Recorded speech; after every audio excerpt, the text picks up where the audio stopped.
Fl-2011 ingħata kumpens ta' 400,000 euro għal proprjetà li kienet stmata li tiswa 60,000 euro.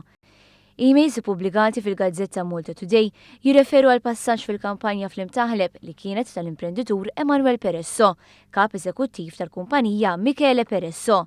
Din ittieħdet lilu fl-1974 sabiex tkun tista' issir triq. Iżda il-kumpens ta' 400,000 euro ingħata 37 sena wara meta responsabbli mill-artijiet kien hemm dak li llum huwa deputat nazzjonalista Jason Azzopardi.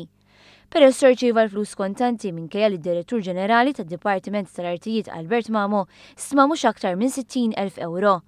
Emanuel Peresso rrid il-flus fideħ minħabba li kien fallilu xi negozjar. Id-Direttur Ġenerali tad-Dipartiment tal-Artijiet Albert Mamo kien kiteb il-Jason Azzopardi li kien inkonċepibbli li Peresso jingħata dan il-kumpens. Enfasizza li l-art hija f'żona barra l-iżvilupp u għalhekk kellha tiġi valutata bħala art agrikola. Fl-emails tiegħu Mamo qal li saret valutazzjoni ġdida u r-riżulta li din l-art ġiet tiswa 140,000 euro.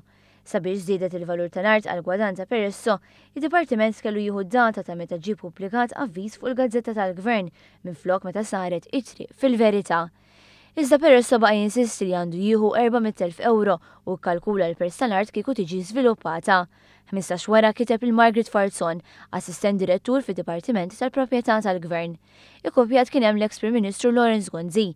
Peresso qal li għalkemm ma kienx kuntent b'140,000 euro kien se jaqbel ma dan l-ammont bħala kumpens.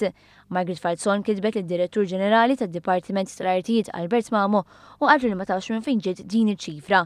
Iżda sal-2012 b'xi mod Peresso kien ħadak li talab jiġifieri 400,000 euro fi flus kontanti.